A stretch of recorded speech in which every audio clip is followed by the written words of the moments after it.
कई जीत बाकी है, कई हार बाकी है, अभी तो जिंदगी का सार बाकी है। यहाँ से चले हैं नई मंजिल के लिए, यह तो एक पन्ना था, अभी पूरी किताब बाकी है। जय हिंद साथियों, मैं कृष्णा स्वागत करता हूँ आपका अपने YouTube चैनल उज्जवल कॉन्सेप्ट पर। साथियों, आज का यह कक्षा 12वीं कक्षा के लिए काफी महत्वपूर्ण होने वाला है। आज बायोलॉजी का 12वीं कक्षा का अध्याय 3 मानव जनन का, मानव नर जनन तंत्र का विस्तार से व्याख्या करने वाला हूं, सचित्र वर्णन करने वाला हूं। उम्मीद करता हूं कि आपको यह पूरा क्लास काफी शानदार लगेगा, काफी लाजवाब होने वाला है। और मैं आपको दावे के साथ ये कहना चाहता हूं कि आज का ये पूरा सेशन एग्जाम से रिलेटेड कई महत्वपूर्ण प्रश्नों का जवाब देने में आप सक्षम बन जाएंगे। बने रहे इस पूरे सेशन में।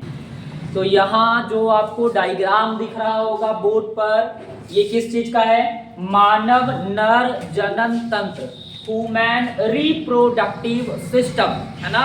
तो हम सब पहले ही जान चुके हैं कि मानव नर जनन तंत्र क्या है। नहीं, इसके पहले आपको ये जानना होगा कि जनन तंत्र किसको कहते हैं। तो जनन तंत्र का मतलब क्या है? जनन तंत्र का मतलब क्या है? मानव जनन तंत्र का मतलब क्या है? तो हमारे शरीर में या मनुष्य के शरीर में जनन संबंधी क्रिया करने के लिए जितने भी फंक्शंस होते हैं, जितने भी अंग होते हैं, वो सारे अंग मिलकर एक तंत्र का निर्माण करती है, जिसको हम लोग क्या कहते हैं? मानव जनन तंत्र। और ये मानव जनन तंत्र कितने प्रकार के होंगे? 2 प्रकार का होगा। नहीं, मानव जनन तंत्र यदि एग्जाम में आ जाए कि मानव जनन तंत्र कितने प्रकार का होता है, तो 2 प्रकार का होता है। एग्जाम का सवाल रिपीट कर रहे हैं हम कि एग्जाम में सवाल कैसे पूछ सकता है। एग्जाम में साफ साफ सवाल लिखता है कि मानव जनन तंत्र क्या है, कितने प्रकार का होता है, उसमें से किसी एक का वर्णन सचित्र करें। या डायरेक्ट से सवाल पूछेगा कि नर जनन तंत्र क्या है, इसके प्रत्येक भाग का नाम और वर्णन, है ना, सचित्र वर्णन करें या व्याख्या करें। उसी तरह से मादा जनन तंत्र क्या है, इसके प्रत्येक हिस्सों का कार्य, है ना, सचित्र क्या करें, वर्णन करें। यही 3 तरह के सवाल हो सकते हैं। नहीं, तो मानव जनन तंत्र 2 हो गया, जिसमें से एक का नाम क्या है? मानव नर जनन तंत्र, है ना। तो मानव नर जनन तंत्र कुछ इस तरह का डायग्राम है। अगर ये पूरे बॉडी के हिसाब से ऐसे देखें तो ये ऊपर से ऐसे, ये पेट का इलाका है टोटल, है ना, और ये बैक साइड से ये बॉडी का पार्ट्स है हमारा। अब ये मानव नर जनन तंत्र में क्या है कि इसका जो प्राइवेट पार्ट्स है वो शरीर के क्या है? बाहर है। नहीं, बाह्य जनन अंग इसका कहाँ है? शरीर से बाहर। अब इसमें जितना डायग्राम आपको दिख रहा है, इन सब का हम आपको लोकेशन और काम बता रहे हैं। तो सबसे ऊपर में जो आपको ये दिख रहा होगा ना, ये वाला, ये डायग्राम जो आपको दिख रहा है, इसको हम लोग कहते हैं यूरिन ब्लैडर। क्या कहते हैं इसको? इसका नाम देखो, यहाँ पे देखो, ये लिखा हुआ है ऐसे डैश देके, इसी को हम लोग क्या कहते हैं? यूरिन ब्लैडर कहते हैं। यूरिन ब्लैडर, यूरिन ब्लैडर का मतलब क्या हो गया? हिंदी में इसको कहते हैं मूत्राशय, है ना। यानी जहां पे यूरिन क्या होता है? जमा होता है। हम लोग हाथ से इस लोकेशन को फील भी कर सकते हैं। पेट के जस्ट नीचे का जो इलाका होगा, है ना, इस सबको कहते हैं श्रोणी गुहा। एक और बात जानिए कि मानव का जो नर जनन तंत्र है या मादा जनन तंत्र है, वो कहाँ स्थित होता है? श्रोणी गुहा में। ये श्रोणी गुहा क्या होता है? जैसे हमारे बॉडी में फेफड़ा लगा हुआ है तो इसको हम लोग कहते हैं बच्चे गुहा। नहीं, जैसे हमारा इंटेस्टाइन जो है हमारा, वो नीचे यहाँ पेट में है, जिसको पेट कहते हैं, ये हमारा उदर गुहा है। क्या है? उसी तरह से जो हमारा प्राइवेट पार्ट्स है वो कौन सा कैविटी में है? श्रोणी गुहा में स्थित है, वहां पर का नाम है। नहीं, तो श्रोणी गुहा में जो ये वाला जगह दिख रहा है, ये क्या है? हमारा यूरिन ब्लैडर है, जिसको हम लोग क्या कहते हैं हिंदी में? मूत्राशय। यहाँ पे जितने भी यूरिन होंगे जो किडनी से चलकर आता है, नहीं, और वो यहाँ आके क्या होगा? जमा होगा। यहाँ आके क्या होगा? जमा होगा। इसमें क्या है? ये 2 जो पाइप दिख रहा है आपको ऊपर की ओर, इसको हम लोग कहते हैं मूत्र वाहिनी। क्या कहेंगे इसको? मूत्र वाहिनी। यूरिन का निर्माण, मूत्र वाहिनी का मतलब क्या हो गया? जहां से यूरिन बन के कहां आएगा? यूरिन ब्लैडर में आएगा। तो आपसे एग्जाम में क्वेश्चन पूछेगा, क्या क्वेश्चन पूछने वाला है कि यूरिन ब्लैडर में यूरिन, है ना, कहां से बनकर आता है? तो उत्तर क्या होने वाला है हमारा? Kidney, brick. मानव के अंदर जो ब्रिक लगा हुआ है इसका एक ही काम है, नहीं, एक महत्वपूर्ण काम है कि जितना भी हमारे बॉडी के अंदर डस्ट बनता है या हमारे बॉडी के अंदर जितना यूरिया बनता है, जहरीला पदार्थ बनते हैं, उन सारे जहरीला पदार्थ को पानी के द्वारा मिलाकर, है ना, पानी के द्वारा उसको मिलाकर इस यूरिन पाइप से, मूत्र वाहिनी से नीचे की ओर ला करके इसमें क्या करता है, जमा करता है यूरिन ब्लैडर में, मूत्राशय में। तो यहाँ पे आके यूरिन क्या होगा बताओ, ऐसे जमा होगा लिक्विड फॉर्म में। ये कौन सा फॉर्म में जमा होगा, लिक्विड फॉर्म में। इसकी क्षमता कितना है, कितना पानी को ये ऑब्जर्व कर सकता है, कितना पानी हम लोग पिए हैं तो ये यहाँ पे आके जमा हो सकता है, और कितना देरी में हमको ये महसूस होने वाला है कि अब ये पूरा ज्यादा क्या होने वाला है, फूल होने वाला है। तो इसमें लगभग 450 ml से लेकर 500 ml तक ये क्या कर सकता है ना, ये अपने अंदर यूरिन को जमा कर सकता है। इससे बहुत ज्यादा होगा तो 600, 650, 700, 800 ml, और इससे ज्यादा यदि होने वाला है तो ये यूरिन ब्लैडर क्या हो जाएगा, बॉडी के अंदर फट जाएगा, और जब फट जाएगा तो इंसान का क्या हो जाएगा, डेथ तुरंत से, है ना। तो ये यूरिन ब्लैडर का जो क्षमता है वो इतना ही है। तो अब आगे आते हैं, जैसे ही यहाँ पे यूरिन आ गया, अब ये नीचे की ओर आएगा, तो यहाँ पे आपको दिख रहा है एक ऐसे खाली जगह दिखाई पड़ रहा है, समझिए बात को। अब यहाँ से यूरिन नीचे की ओर आएगा, है ना, तो यहाँ से जो नीचे की ओर यूरिन आ रहा है, ये देखो ये वाला, ये एक पतला संकीर्ण मार्ग है, जो यहाँ तक तो पेट का इलाका है, नहीं अंदर का है, यहाँ तक क्या है, अंदर का है। अब ये यहाँ से कहाँ आएगा, बाहर की ओर, ऐसे बीच से, देखिए ये छोटा सा संकीर्ण रास्ता है, और यहाँ से ये कहाँ निकल जाता है, बाहर की ओर निकल जाता है। तो ये जो पाइप आपको दिख रहा है, ये लंबा सा पाइप जो आपको दिख रहा है, इस लंबा सा पाइप को कहते हैं हम लोग यूरेथ्रा। क्या कहते हैं इसको, यूरेथ्रा। हिंदी में इसको कहते हैं मूत्र मार्ग। क्या कहते हैं इसको, मूत्र मार्ग कहते हैं, यूरेथ्रा। यहीं से यूरिन जो है हमारा, मूत्र जो है बाहर निकलता है शरीर से। अब यहाँ क्या क्या अंग लगे हुए हैं, ये जो पाइप दूगो लगा हुआ है इसका नाम क्या हो गया बताओ, ये मूत्र वाहिनी हो गई। ये जो गोल जैसा रचना दिख रहा है आपको, ये क्या है, यूरिन ब्लैडर, जिसको हम मूत्राशय कहते हैं। यहाँ से एक पाइप नीचे की ओर आ रहा है जिसको हम लोग कहते हैं मूत्र मार्ग, यूरेथ्रा। यूरिन कहाँ आ गया, बाहर आ गया। अब इसके नीचे जैसे ही उतरते हैं हम लोग, तो ये जो मूत्र वाहिनी आपको दिख रहा है, इस मूत्र वाहिनी से दो पाइप आपको जुड़ा हुआ दिखाई पड़ रहा होगा, दिख रहा है ना। तो ये दो पाइप जो यहाँ से दिख रहा है, ये देखो, ये इस तरह से आके इस गोल वाले पार्ट्स में लिंक है, देख रहे हो ना। और उसके बाद यहाँ से देख लो, एक और पाइप ऐसे निकल रहा है बाहर की ओर, जो आके इस मूत्र मार्ग में क्या हो रहा है, जुट रहा है। और साथ ही साथ यहाँ से निकल के ये एक ऐसा जगह बना हुआ है, यहाँ भी जुड़ा हुआ है। अब क्या फंक्शन है इसका देखो। अब यहाँ से क्या होता है, अब नीचे से प्रक्रिया समझते हैं हम लोग। ये जो पार्ट आपको दिखाए हैं गोल, इस तरीके का जो रचना है, इसको हम लोग कहते हैं स्क्रोटम। क्या कहते हैं इसको बताओ, स्क्रोटम कहते हैं, या इसको हम लोग ब्रीसन कोष कहेंगे। क्या कहेंगे इसको, ब्रीसन कोष कहेंगे, या इसको अंड कोष कह सकते हैं। नहीं, जिसमें दो ब्रीसन स्थित होता है। कितनी जोड़ी ब्रीसन स्थित होगा, दो जोड़ी, जिसमें से एक को दिखाया गया है डायग्राम में, ये एक ही को दिखाया गया है। ऐसे ऐसे कितने होते हैं, दो होते हैं। अब यहाँ पे देखो, ये जो हमारा पार्ट दिख रहा है, ये गोल वाला, इसका नाम ब्रीसन है। इसका नाम क्या है, ब्रीसन है, टेस्टिस कहते हैं इसको। क्या कहते हैं, टेस्टिस, ये ब्रीसन है। ब्रीसन के ऊपर आपको देखो इस तरीके का एक रचना दिख रहा है ऐसा, ये वाला, इसको क्या कहेंगे, अधिब्रीसन। इसको क्या कहेंगे बताओ, ये अधिब्रीसन है। ब्रीसन के ऊपर का जो इलाका है वो क्या है, अधिब्रीसन है। इस ब्रीसन का यदि लंबाई, चौड़ाई और ऊंचाई की बात करें, मोटाई का, तो कितना आकार हो जाएगा ब्रीसन का, बताओ, याद है। टेस्टिस का आकार की बात यदि करें तो इसकी लंबाई जो होने वाला है, ये लंबाई इसका ज्यादा नहीं होता है, 5 सेंटीमीटर क्या होता है, ये 6 सेंटीमीटर नहीं, 5 सेंटीमीटर लंबा होता है ये शायद से, और 2.5 सेंटीमीटर यानी 2.5 सेंटीमीटर जो होता है, ये इसकी मोटाई होती है ना। और अगर इसकी चौड़ाई की बात करें तो लगभग कितना होता है, 3 सेंटीमीटर। और ये बड़ी इंपॉर्टेंट सवाल है, ये एग्जाम में पूछता है कि ब्रीसन का आकार क्या है। तो ब्रीसन का आकार क्या होगा, लंबाई 5 सेंटीमीटर, मोटाई 2.5 सेंटीमीटर, और चौड़ाई कितना होता है, 3 सेंटीमीटर होता है।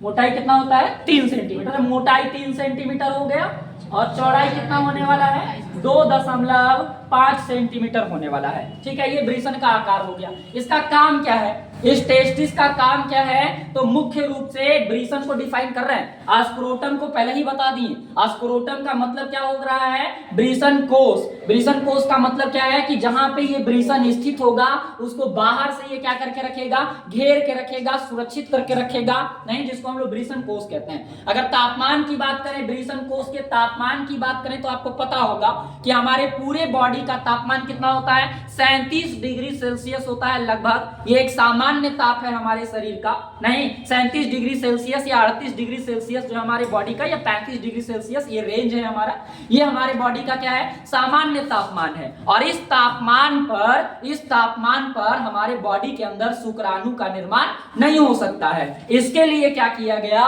कि मेल में यानी कि पुरुषों में ये जनन पार्ट्स को बॉडी से बाहर निकाल के रखा गया ताकि इसका तापमान कुछ कम हो। तो आपको मालूम होना चाहिए कि स्क्रोटम का जो तापमान है, ब्रीसन कोष का जो तापमान है, वो शरीर से 2 डिग्री सेल्सियस या कितना 3 डिग्री सेल्सियस क्या होता है, डिक्रीज होता है, कम होता है। नहीं, कम होगा तभी इसमें क्या निर्माण होगा, तभी ब्रीसन के अंदर क्या निर्माण होने वाला है, शुक्राणु। तो ब्रीसन किसको कहते हैं, तो ब्रीसन कोष के अंदर स्थित 2 गोलाकार अंडाकार संरचना है जिसकी लंबाई 5 सेंटीमीटर, चौड़ाई 2.5 सेंटीमीटर, मोटाई 3 सेंटीमीटर है ना। और यह मुख्य रूप से 2 महत्वपूर्ण काम करता है, याद कर लो।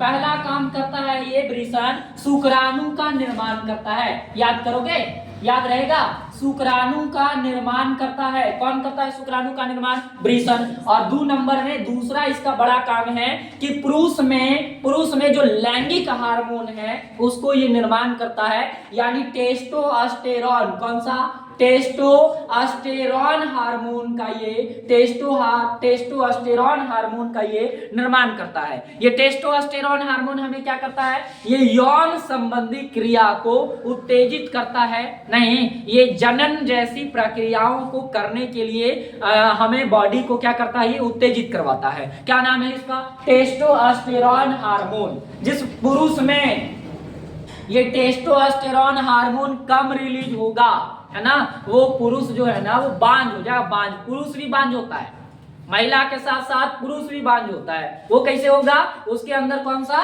टेस्टोस्टेरोन हार्मोन में क्या हो जाएगा, कमी हो जाएगा। या फिर ब्रीसन में कोई उसको प्रॉब्लम है, ना तो शुक्राणु का निर्माण होगा, ना टेस्टोस्टेरोन हार्मोन स्रावित होंगे, नहीं, तो वो जो है जनन जैसी क्रिया करने में सक्षम नहीं होगा। तो ब्रीसन के कितने काम, 2 काम, शुक्राणु का निर्माण और क्या, टेस्टोस्टेरोन हार्मोन का। मनुष्य में नर में बनने वाला हार्मोन का जो समूह है ना उसको एंड्रोजन हार्मोन कहते हैं। याद है आपको, 10वीं कक्षा में भी आप पढ़े होंगे। कौन सा हार्मोन है ये, एंड्रोजन हार्मोन। ये पुरुषों के अंदर जितने भी जनन संबंधी कार्य करने वाले हार्मोन हैं उन सारे हार्मोन के समूह को हम लोग क्या कहते हैं, एंड्रोजन हार्मोन, जिसमें से एक महत्वपूर्ण हार्मोन का नाम लिए हैं हम, टेस्टोस्टेरोन हार्मोन, जो पुरुष में ब्रीसन के द्वारा क्या होता है, निर्माण होता है। बातें क्लियर है यहां तक।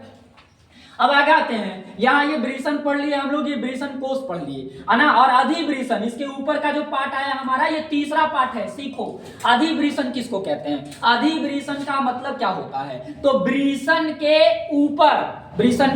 ऊपर या ब्रीसन कोष के आंतरिक हिस्से में जो एक अंग स्थित होता है ऐसे लंबा, उसको हम लोग क्या कहते हैं, अधिब्रीसन। इसकी लंबाई आपको याद होना चाहिए, अधिब्रीसन की लंबाई लगभग कितना होता है, 6 सेंटीमीटर होता है। अधिब्रीसन का काम समझ लो अब कि अधिब्रीसन का काम क्या है। इसका काम है कि यहाँ पे जो शुक्राणु बना है ना, यहाँ क्या बना है, शुक्राणु का निर्माण हुआ है। इस शुक्राणु को अपने अंदर पहले लाता है और लाने के बाद शुक्राणु को परिपक्व करता है। क्या करता है बताओ, शुक्राणु को सक्रिय करता है। क्या करता है, सक्रिय करता है। सक्रिय मतलब उसको एक्टिव करता है, उसको गति देता है। कौन, अधिब्रीसन। किसको, शुक्राणु को, स्पर्म को।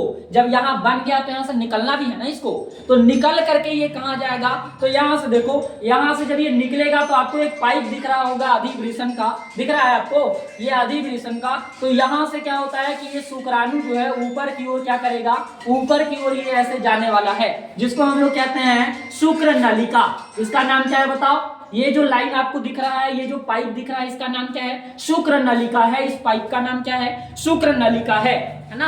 अब शुक्र नलिका में देखो इसका नामकरण कर दे रहा है, याद रखना, ये नामकरण कर दे रहा है। ये कौन सी नलिका है बताओ? ये शुक्र नलिका है। क्या है? शुक्र नलिका। शुक्र नलिका का मतलब क्या हो गया बताओ? जो शुक्राणु, जिससे क्या होता है? शुक्राणु वृषण से या अधिवृषण से होते हुए ऊपर आता है। तो इस पाइप का नाम आप देख रहे हैं ना, क्या है? इस पाइप का नाम क्या है? इस पाइप का नाम शुक्र नलिका है। अब जरा बॉडी को फील करो, ये कहाँ है? बॉडी से बाहर। वृषण कहाँ बन रहा है? बॉडी से बाहर। मेल में बड़ा डेंजर एरिया है। अब वृषण में बन रहा है जब शुक्राणु, तो ये देखो ऐसे मूव करेगा यहाँ से, और मूव करके इस पाइप के द्वारा, शुक्र नलिका के द्वारा कहाँ पहुंचने वाला है? ये मूत्राशय में पहुंचेगा, लेकिन यहाँ गिरेगा नहीं। मूत्राशय में एंट्री नहीं लेगा ही, बल्कि यहाँ एक पाइप है, मूत्र वाहिनी, और मूत्र वाहिनी से एक पाइप आया है इधर की ओर। दिख रहा है आपको? ये दिख रहा है, इसको कहते हैं शुक्रवाहिका। क्या कहते हैं इसको? ये शुक्रवाहिका है। यहाँ वाला जो पाइप दिख रहा है ना आपको, ये छोटा सा, ये शुक्रवाहिका है। शुक्रवाहिका से होते हुए यहाँ आकर के शुक्राणु क्या होता है? जमा होता है। ये शुक्राणु का संग्रहण स्थान है, जिसको हम लोग शुक्राशय कहते हैं। क्या कहते हैं इसको? शुक्राशय। तो सबका नामकरण समझ में आ रहा है आपको? काम भी समझ में आ रहा होगा। शुक्राशय का क्या काम है?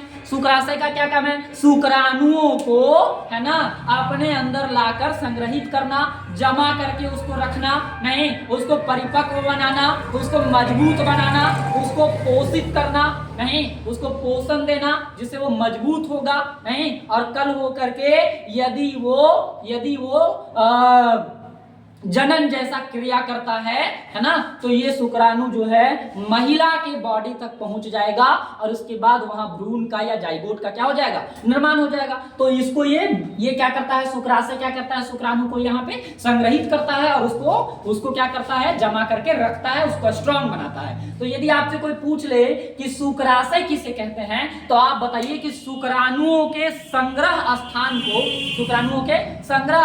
को क्या कहा जाता है? शुक्राशय कहा जाता है। जहां शुक्राणु आता है, जमा होता है, और यहाँ पर ये स्ट्रॉन्ग होता है, परिपक्व होता है, मजबूत बनता है ना। अब देखो आगे सिस्टम देखो। अब ये शुक्रवाहिका दिख रहा है आपको? इधर से शुक्र नलिका है, और इधर क्या है? शुक्रवाहिका है। अब अगर शुक्राणु को बाय द वे कभी निकलना हो, नहीं है, यानी कि काम हो रहा हो, जनन प्रक्रिया हो रहा हो, नहीं, जब इजुकुलेट हो रहा हो, नहीं, जब क्या हो रहा हो? जनन जैसी क्रिया हो रहा हो, जब फीमेल के साथ मेल संगम कर रहा हो, नहीं, वो जनन का प्रक्रिया कर रहा हो, तभी इसको निकलना पड़ेगा। यहां से जब निकलता है तो ये कौन सा रास्ता में आ जाएगा बताओ? क्या नाम है इसका? अभी बताए थे ना, ये जो पाइप है इसका नाम क्या है? यूरेथ्रा। क्या कहते हैं इसको हिंदी में? मूत्र मार्ग। अब जिस रास्ते से मूत्र मार्ग, जिस रास्ते से यूरिन आता है, उसी रास्ते से कौन आएगा? उसी रास्ते से शुक्राणु भी बाहर आता है। तो मेल में ये बड़ा डेंजर काम है कि एक ही रास्ता है ना, यूरिन भी निकलने का, और क्या? शुक्राणु भी निकलने का। जब शुक्राणु निकल रहा होगा, यूरिन बंद होंगे, जब यूरिन निकल रहा होगा, शुक्राणु बंद होंगे। जैसे यूरिन इस रास्ते से बाहर आता है, वैसे शुक्राणु एनी टाइम इससे बाहर नहीं आ सकता है। वो एक निश्चित समय में और निश्चित दशा में जो है बॉडी से कहाँ निकलता है? बाहर निकलता है। अब आगे आते हैं। इसके नीचे आपको ये दिख रहा है, आपको इस तरह का ये जो लाइन दिख रहा है आपको ऐसे, इसको कहते हैं प्रोस्टेट ग्लैंड्स। देखो ये एरो बनाया हुआ है, इस एरो से आप समझ जाओ इसका नाम क्या है बताओ? इसका नाम है प्रोस्टेट ग्लैंड। पढ़े ना अभी? प्रोस्टेट ग्लैंड्स, है ना। प्रोस्टेट ग्लैंड क्या होता है? प्रोस्टेट ग्लैंड का मतलब क्या है? तो सुनो, ये क्या करता है देखो, अगर कोई इस तरीके का बॉक्स है, पानी जमा है, और उसमें अगर इतना बड़ा ऐसे होल कर देंगे तो ये पानी रुकेगा? ये तो पानी क्या होते रहेगा? लगातार बनता रहेगा। तो किडनी से जो भी पानी बन के यहाँ जमा होगा वो यहाँ स्टोर होना चाहिए ना, तो स्टोर तो होगा नहीं, ये खुला हुआ है। तो इसके लिए प्रोस्टेट ग्लैंड्स लगा हुआ है। कौन सा glands? Prostate glands. Prostate glands क्या करता है? इसको कल भी बताए थे आपको, आज भी बाय डायग्राम बता रहे हैं। प्रोस्टेट ग्लैंड्स इसको ऐसे चाप के रखता है। तो चाप के रखेगा तो ये वाला एरिया पूरा क्या रहेगा? सटा हुआ, ऐसे सटा हुआ रहेगा। ये इसको क्लोज किए हुए होता है ताकि यहाँ पे यूरिन क्या हो? जमा हो। नहीं, ताकि हम लोग कहीं भी आराम से ट्रेवल कर सकें, रह सकें, है ना, कहीं भी आ जा सकें, 2-3-4 घंटे एकदम आराम से हम लोग शरीर को कहीं भी ले जा सकते हैं, कोई दिक्कत नहीं है, क्योंकि ये हमारा क्या कर रहा है, इसको जमा कर रहा था। आपको नहीं लग रहा है ये सब देख के कि शरीर हमारा कैसे बनाया गया है? एक बैग के भांति, जैसे हमको ढेर सारा कपड़ा लेकर के जाना है, बैग में रखते हैं, चैन बंद करके निकल लेते हैं, नहीं, तो शरीर भी ऐसे ही भगवान बनाया है कि यहाँ भी तुम क्या कर सकते हो, 2-3 घंटे के लिए आराम से ट्रेवल, खाओ पियो, सब जमा रहेगा अंदर, एकदम थैला जैसा सिस्टम है, नहीं। और जब वो बहुत ज्यादा भर रहा हो तो ये प्रोस्टेट जो है हमारा, वो न्यूरॉन्स से यानी तंत्रिका कोशिका से, ब्रेन से जुड़ा होता है, नहीं। ब्रेन को ये सब कुछ पता है कि शरीर में कहां पर क्या हो रहा है, नहीं। ये ड्राइवर का काम करता है हमारे बॉडी को चलाने के लिए, और वो इंस्ट्रक्शन देता है। ड्राइवर के साथ साथ वो मालिक है पूरे शरीर का। वो प्रोस्टेट ग्लैंड्स को कहता है भाई फूल हो रहा है, अगर ज्यादा देरी किया तो ये क्या हो जाएगा, ब्लास्ट हो जाएगा, फट जाएंगे और तुम्हारी मृत्यु हो जाएगी। जितना जल्दी इसको क्या करो, थोड़ा सा ढीला, नहीं, ताकि यहाँ जमा सारा यूरिन इस रास्ते से क्या हो जाए, बाहर निकल जाए। ये मूत्र मार्ग बड़ा लंबा है, इसकी लंबाई लगभग 20 सेंटीमीटर से लेकर 25 सेंटीमीटर के बीच होता है। 20 सेंटीमीटर से कितना, 25 सेंटीमीटर, ये नाली का है ना, ये वाला बात है। अब यहाँ पे देखो आपको दो तरह का ये दिख रहा है डायग्राम, और ये भी दिख रहा है, नहीं। इसको कहते हैं हम लोग, आपको सेमिनल ग्लैंड्स जो लिखवाए ना 10 नंबर में कि सहायक ग्रंथियां जो होता है, वो सहायक ग्रंथियां 3 प्रकार के होते हैं, जिसमें से एक जो होता है पहला हमारा, वो होता है सेमिनल ग्लैंड्स, दूसरा होता है प्रोस्टेट ग्लैंड्स, और तीसरा होता है काउपर ग्रंथि। तीसरा क्या होता है, तो ये दोनों जो दिख रहा है ना आपको जगह, इन दोनों का नाम क्या है बताओ, इन दोनों का नाम क्या है, इसको हम लोग क्या कहेंगे, ये जो जगह आपको दिख रहा है सेमिनल ग्लैंड्स, क्या कहेंगे इसको, यहीं पे लिख रहे हैं, ये सेमिनल ग्लैंड्स है। इसका काम क्या है, ये प्रोस्टेट ग्रंथि को सहायता करता है, सहायक ग्रंथि है, प्रोस्टेट को काम करवाने में मदद करता है। उसके जस्ट नीचे 5 सेंटीमीटर नीचे आते हैं, तो ये आपको दिख रहा है एक अलग सा रचना, ये सब पेट के अंदर है बाबू, बाहर नहीं, ये सब कहाँ है, अंदर की भाग है। तो इसको कहते हैं हम लोग काउपर ग्रंथि। क्या कहते हैं इसको, काउपर ग्रंथि। बड़ा महत्वपूर्ण रोल है इसका। इस काउपर ग्रंथि के अंदर, इस काउपर ग्रंथि के अंदर तरल पदार्थ भरा होता है। ये क्या करता है, यूरिन निकलने के पहले, यूरिन निकलने के पहले या शुक्राणु निकलने के पहले अपने अंदर से चिकना तरल पदार्थ स्रावित करता है, जिससे ये रास्ता हमारा क्या हो जाए, बढ़िया हो जाए, चिकना हो जाए, जिससे यूरिन अगर आएगा तो यहाँ कुछ डिस्टर्ब ना हो, काट छट ना जाए, बड़ा दिक्कत है, नहीं। और अगर इधर बीच में कहीं कोई रास्ता में गड़बड़ी आता है तो ये प्रॉब्लमेटिक हो जाएगा हमारे लिए, नहीं, दर्द भरा कहानी हो जाएगा। इसलिए भगवान लगा के रखे हैं क्या, काउपर ग्रंथि। काउपर ग्रंथि काहे को है, यहाँ चिकना पदार्थ है, तरल पदार्थ है। ये तरल पदार्थ शुक्राणु नहीं है, ऐसा नहीं समझना है, शुक्राणु अलग है जो यहाँ जमा है, ये तरल पदार्थ है एकदम पतला सा। ये काम क्या करता है, यूरिन आने के पहले या फिर शुक्राणु आने के पहले रास्ता को चेक कर लेता है कि सब कुछ सही तो है ना, कि कोई दिक्कत होने वाला है। तो ये काउपर ग्रंथि हो गया, ये क्या हो गया, काउपर ग्रंथि हो गए। अब बॉडी के अंदर की पार्ट देखिए, यहाँ बाहर का, ये बाहर है, ये वाला जो हिस्सा आपको दिख रहा है, ये बाहरी रचना है, इसको बाह्य जननांग कहते हैं। ये पूरा, ये लगभग 6 सेंटीमीटर से लेकर 8 सेंटीमीटर का लंबी रचना है, जिसको पेनिस कहते हैं। इसको क्या कहते हैं हम लोग, पेनिस कहते हैं। ये मेल का बाह्य जननांग है, जिसकी लंबाई कितना होता है, 6 सेंटीमीटर से 8 सेंटीमीटर के बीच, ये मैक्सिमम लंबाई है ना। ये क्या है, मैक्सिमम लंबाई है 6 सेंटीमीटर से कितना, 8 सेंटीमीटर। अब ये बाह्य जननांग है, इसका नाम क्या है, पेनिस। इसी के अंदर क्या होता है, ये मूत्र मार्ग स्थित होते हैं, जिसके द्वारा ये क्या होता है, बाहर होता है। तो क्या ये पूरा प्रक्रिया आपको समझ में आया कि कैसे हमारे अंदर यूरिन बनता है और कैसे वो यूरिन हमारे बॉडी से बाहर निकलता है, नहीं। इसमें A to Z बात एक बार फिर से देख लो। इसका नाम क्या है, ये गोल वाला क्या है, ब्रीसन।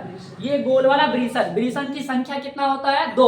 इसकी लंबाई, चौड़ाई, ऊंचाई मालूम है आपको, है ना।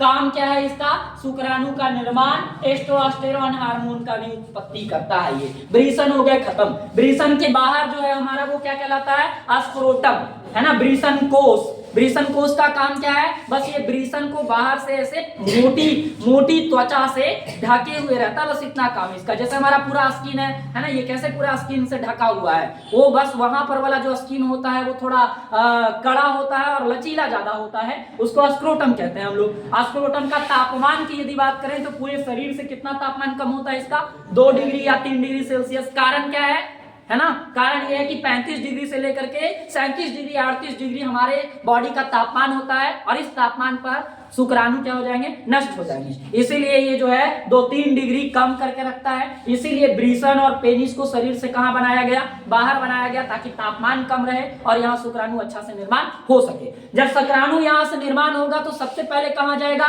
सबसे पहले ये अधिवृषण में आएंगे। कहां आएगा, अधिवृषण। देखो अधिवृषण कितना लंबा पाइप है, 6 सेंटीमीटर लंबा है। ये कहां रहता है, तो वृषण के ठीक ऊपर रहता है ना, और यहाँ आकर के ये जमा होता है। जमा के साथ साथ शुक्राणु को ये क्या करता है, सक्रिय एक्टिव करता है, उसको गति में लाता है, नहीं उसको प्रेशर लगाता है, ताकि इस पाइप के द्वारा कहां आ जाए, ऊपर आ जाए, यहां मूत्रवाहिनी से होते हुए यहां आकर के क्या हो जाए, जमा हो जाए। ये प्रक्रिया जो है 11 वर्ष से लेके 13 वर्ष की उम्र में शुरू हो जाता है, नहीं, और धीरे धीरे ये बनते रहता है, और बनते बनते यहां आकर के क्या रहता है, स्टोर रहता है। इसको बनना होगा, भरना होगा, नहीं, और ये पूरा स्टोर जब हो जाएगा, है ना, तो इसको कहते हैं सीमेन। हिंदी में अंग्रेजी में कभी कभी इसको क्या कहते हैं, सीमेन, स्पर्म सीमेन कहते हैं इसको। और भी पदार्थ जब यहाँ मिल जाएगा आकर के शुक्राशय में, तो उसको हम लोग क्या कहते हैं, सीमेन कह देते हैं, जो इधर से होते हुए जाएगा। अब इस नली का हम आपको नाम भी बताए हैं। इस नली का नाम क्या है, शुक्र नली है, इसको शुक्र नलिका कहते हैं, और ये लगभग 25 सेंटीमीटर लंबा होता है। शुक्र नलिका भी कितना होगा, 25 सेंटीमीटर लंबा होगा। ये इधर से आएगा, इसको शुक्रवाहिका भी कहते हैं। ये पूरे लंबाई को देखो, दिख रहा है ना, ये शुक्रवाहिका है, और ये पहले तो यूरिन ब्लाडर में घुसता है, फिर यूरिन ब्लाडर से कहां आता है, बाहर, और यहाँ देखो ऐसे ये एक जगह बनाया हुआ है बॉडी के अंदर, ये शुक्राशय, यहाँ पे आकर के क्या हो जाएगा, ये जमा हो जाएगा। तो हम आपको शुक्रवाहिका भी बता दिए, शुक्र नलिका भी बता दिए, और शुक्राशय भी बता दिए। शुक्राशय का काम क्या है, शुक्राणुओं को जमा रखना, और शुक्रवाहिका और शुक्र नलिका का क्या काम है, शुक्राणुओं को वृषण से अधिवृषण से ले जाके शुक्राशय तक जोड़ता है।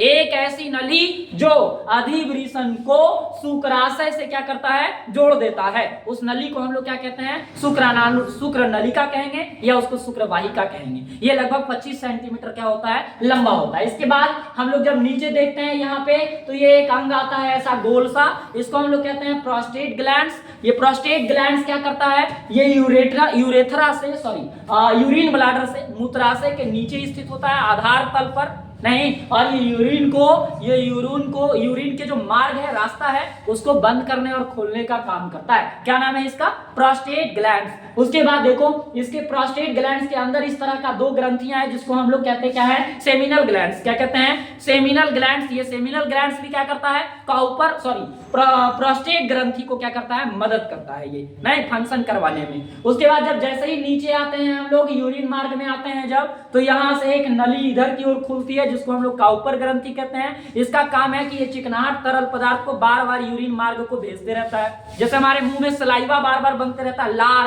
काय को, ये जो हमारा पाइप है ये सूखने ना देना है इसको। अगर सूख गया कहानी क्या हो जाएगा, खत्म हो जाएगा, स्पॉट डेथ हो जाएंगे अगर सलाइवा ना रहेगा हमारे अंदर तो।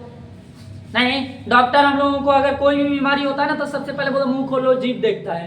क्या देखता है, जीभ। वो देख लेता है कि सलाइवा का कंडीशन क्या है, इसके अंदर लार बन तो रहा है कि नहीं बन रहा है। वो कंठ के नीचे उतरेगा तभी ये सॉफ्ट रहेगा, बोल पाएंगे, खाना अंदर जा पाएगा, नहीं। और अगर ये सलाइवा नहीं रहेगा और हम लोग जब खाना देंगे ना, तो ये जो पाइप है हमारा वो कट जाएगा, कहीं कहीं से क्या हो जाएगा, चोटीला हो जाएगा। इतना कड़ा कड़ा चीज खाते हैं हम लोग, छील देगा उसको, और जब छील देगा तो घाव बन जाएगा, दिक्कत हो जाएगा। इसीलिए वो सलाइवा है, वो उसको अंदर आराम से क्या कर देता है, पार कर देता है। उसी तरह से इसके अंदर से भी चिकनाहट पदार्थ निकलता है, जो यूरिन मार्ग को क्या करते रहता है, चिकना और सॉफ्ट बनाए रखता है, ताकि यूरिन से कोई प्रॉब्लम इधर उधर नहीं हो, है ना। क्योंकि यूरिन बड़ा ही जहरीला पदार्थ बॉडी से बाहर निकल रहा होता है, नहीं ये क्षति पहुंचा सकता है कोशिका को, जिससे हमको कई प्रकार की बीमारी हो सकता है। अब आगे देखते हैं, यहाँ पे इसका ऊपर ग्रंथि आपको बता दिए, ये यूरिन ब्लैडर हो गया, सब कुछ इतना ही है इसमें पार्ट्स, और सबका काम भी आपको पता चल गया है ना। तो डायग्राम इसका कॉपी में आप लगा लीजिए। एक और बात है, कॉपर ग्रंथि जो है हमारा, इसका वजन लगभग जो है, इसका वजन लगभग 10 से 20 ग्राम होता है किस व्यक्ति में, जो किशोरावस्था में है। कौन सा अवस्था में? किशोरावस्था में, यानी कि 19-20 साल का जो बच्चा है उसके अंदर प्रोस्टेट ग्लैंड्स की वजन जो है हमारा वो ज्यादा नहीं, 20 ग्राम से नीचे ही होता है, 10 से 20 ग्राम के बीच में होता है। प्रोस्टेट ग्लैंड्स का वेट बता रहे हैं, वजन बता रहे हैं, ये युवा अवस्था तक भी रहता है। लेकिन ये प्रोस्टेट ग्लैंड्स का वजन जिस दिन 100 ग्राम हो जाएगा, 50 ग्राम हो जाएगा, तो वजन बढ़ गया ना। तो वजन बढ़ गया तो प्रोस्टेट ग्लैंड्स तो बड़ा हो जाएगा, और जब ये बड़ा हो जाएगा तो ये यूरिन के मार्ग को क्या कर देगा? रोक देगा, जिसको हम लोग कहते हैं यूरिन ऑब्स्ट्रक्शन। नहीं, अब यहां से यूरिन पास नहीं होगा, क्योंकि ये साइज में क्या हो गया है? बड़ा हो गया है, जगह ही नहीं है कि ऐसे खोल पाए, ये पूरा कस के हैवली यहाँ पे टाइट कर दिया है। इसी कारण कभी कभी लोगों में, है ना, बड़े एज के जब व्यक्ति हो जाते हैं तो उनको यूरिन करने में क्या होता है? प्रॉब्लम, यहीं पे रोक देता है। क्यों? प्रोस्टेट ग्लैंड्स, इसको कहते हैं प्रोस्टेट कैंसर। क्या कहते हैं इसको? प्रोस्टेट कैंसर कहते हैं। अब डॉक्टर इसको सर्जरी करके क्या करेगा? छोटा करेगा। बड़ा ही खतरनाक तरह का ये सर्जरी है, चीरा लगाया जाएगा, इसमें मशीन से कोई काम नहीं होने वाला है, और इस प्रोस्टेट ग्लैंड्स को छोटा करके साइज करके ठीक करेगा, ताकि ये अपना काम जो है खुलने का और बंद होने का कर सके। नहीं तो ये प्रोस्टेट ग्लैंड्स है। अगर युवा एक्सरसाइज नहीं करेगा, है ना, अपने टाइम से एक्सरसाइज अगर प्रतिदिन नहीं करता है, तो आने वाले समय में 50 साल 60 सालों में हम सारे लोग जितने मेल हैं, ये समस्या से क्या होगा? वो ग्रसित होने वाला है। कौन सा बीमारी से? प्रोस्टेट से। इसको कहते हैं प्रोस्टेट। ये आम बीमारी हो गया है वर्तमान समय में, है ना। युवाओं में नहीं हो सकता है, कब होगा ये? थोड़ा एज ज्यादा हो जाए, 50 साल 60 साल, तब ये प्रोस्टेट का वजन बढ़ जाता है, जिसकी वजह से ये दिक्कत होता है। अब इधर आते हैं, और भी इसमें क्या समस्या हो सकता है? ये जो यूरिन मार्ग है, इस यूरिन मार्ग में भी प्रॉब्लम हो सकता है। अब एक और बात है, कभी कभी हम लोग स्टोन का जो नाम सुनते हैं, पथरी, नहीं, तो वो पथरी जो होता है ना, वो हमारे किडनी में बनता है। इस तरीके का जो हमारा किडनी दोनों साइड लगा हुआ है, और ये किडनी से ऐसे दो रास्ता निकल करके इस यूरिन ब्लैडर में, जो वो दिखा रहा है ना पाइप, ये पाइप, यही पाइप है जो कहां से लिंक है? किडनी से, है ना। और किडनी में क्या होता है? वहां पे जो है ऑक्सीजन और कैल्शियम एक दूसरे से क्या होते हैं? मिलते रहते हैं हमारे शरीर में। कौन कौन सा दो तत्व बताया आपको? ऑक्सीजन और कौन सा? कैल्शियम। ऑक्सीजन और कैल्शियम जब आपस में मिलता है तो बनाता है कार्बोऑक्सिलेट, है ना। वो पत्थर जैसा हो जाता है ना, वो ज्यादा हो जाता है साइज में, बहुत बड़ा। ये हर मानव के शरीर में बन रहा होता है, लेकिन बहुत छोटा होता है, जिससे कि ये यूरिन पाइप से क्या हो जाता है? आसानी से बाहर आ जाता है। लेकिन जिस दिन इसकी साइज बहुत ज्यादा हो जाएगा, यदि कोई व्यक्ति बहुत ज्यादा कैल्शियम ले रहा है, दूध बहुत ज्यादा पिए जा रहा है, कैल्शियम की और भी चीजें खाए जा रहा है, तो उसके अंदर ये वाला साइज जो है क्या हो जाएगा? बड़ा हो जाएगा। तो ये बनता कहाँ पे है? किडनी में। कहाँ बनेगा?